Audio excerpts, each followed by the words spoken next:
सतीश ने बताना शुरू किया। वर्मा आंटी पड़ोस में ही रहती है। वो हम लोगों से बहुत जल्दी थी, चूंकि हम दोनों भाई बहन अपने मम्मी पापा की हर बात मानते थे और पढ़ने लिखने में भी बहुत अच्छे थे।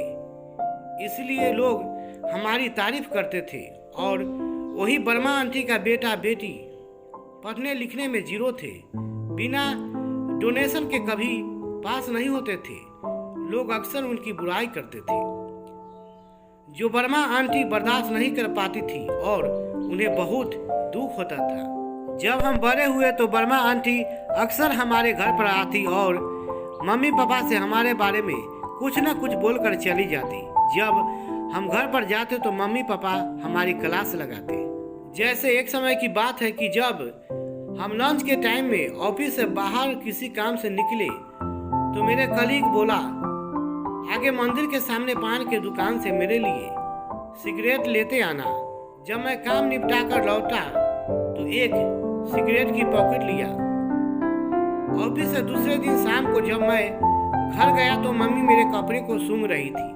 मैंने बोला, मम्मी ये क्या कर रही हो?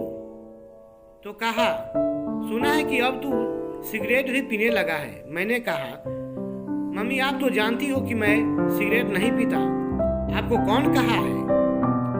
बेटा, आज मैं सब्जी लेने गई तो सब्जी वालों ने कह रहा था कि भाभी सुना है अपने सतीश बाबू भी आजकल सिगरेट पीने लगे हैं। मैंने जाकर उससे पूछा तो उसने कहा कि कल वर्मा आंटी जी सब्जी लेने आई थी वही। ये सुनकर मुझे बहुत दुख हुआ और सीधा सब्जी लेकर मैं वर्मा आंटी के घर गया। तब उन्होंने बताया कि उनका कोई रिश्तेदार तुम्हारे ही ऑफिस में काम करता है। वही बताया है कि कल तुम पान के दुकान वालों से एक सिगरेट का पॉकेट लिया था। मम्मी को सारा किस्सा सुनाया, तब जाके मेरी जान में जान आई। ऐसे ही दीदी के बारे में अफवाह फैला दी कि उनका किसी लड़के के साथ चक्कर चल रहा है। रोज एक ही कार से आती जाती है। प्रिया अब तक चुपचाप बैठी थी, फिर उत्सुकता से पूछी, क्या सच में दीदी का चक्कर किसी से चल रहा था? अरे नहीं, कोई चक्कर वोकर नहीं था। शादी से पहले दीदी सर्विस करती थी, अकेली कार भाड़ा करके ऑफिस जाती थी। जाना आना करने में बहुत महंगा पड़ता था। दीदी को पता चला कि उनका कलीग अपने घर के पास ही रहता है और वो भी अकेले ही कार भाड़ा करके ऑफिस जाते थे। इसलिए दोनों ने डिसाइड किया, जब एक ही जगह जाना आना है तो क्यों ना साथ साथ जाया आया करे। बस इसीलिए दोनों एक ही कार से आने जाने लगे ताकि खर्च कम लगे।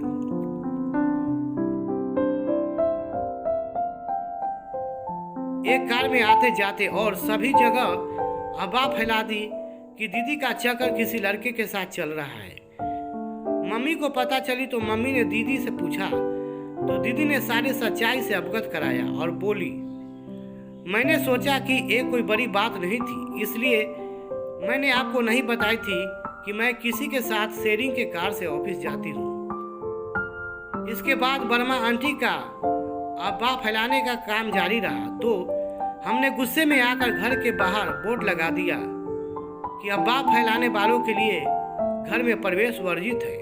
और ये पढ़कर वर्मा आंटी हमारे घर आना और हमारे बारे में अफवाह फैलाना भी बंद कर दिया। सतीश ने अभी अपनी बातें समाप्ति की थी कि प्रिया चहकते हुए बोली, ये बोर्ड पढ़कर मुझे भी अजीब सा लगा था कि ऐसा कौन लिखता है, पर मुझे अब समझ में आया कि वर्मा आंटी को सबक सिखाने के लिए ऐसा किया। प्रिया जानती हो, अगर ऐसा काम नहीं करते और घर में वर्मा आंटी का आना जाना लगा रहता तो पता है तुमसे मिलकर शायद यही कहती कि सुना है तुम्हारी सास बहुत तेज है, इससे जरा बच कर रहना। कहकर सतीश हंसने लगा और प्रिया मजा लेते हुए बोली, वैसे मजा बहुत आता। प्रिया, तुम्हें सास की बुराई सुनकर मजा आता?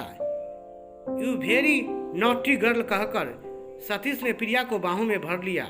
दोस्तों, यह कहानी से हमें सीख मिलती है कि हमें किसी के बारे में गलत अफवाह नहीं फैलाना चाहिए। जब सच्चाई पता चलता है तो हमें उसके सामने लज्जित होना पड़ता है और लोगों की नज़रों में मान सम्मान भी कम हो जाता है। धन्यवाद। आशा करता हूँ कि यदि यह कहानी अच्छी लगे तो अपने दोस्तों में शेयर करें। चैनल पे नए हो तो प्लीज़ सब्सक्राइब करें और साथ ही अपना राय कमेंट में बताएं कि यह कहानी आपको कैसी लगी।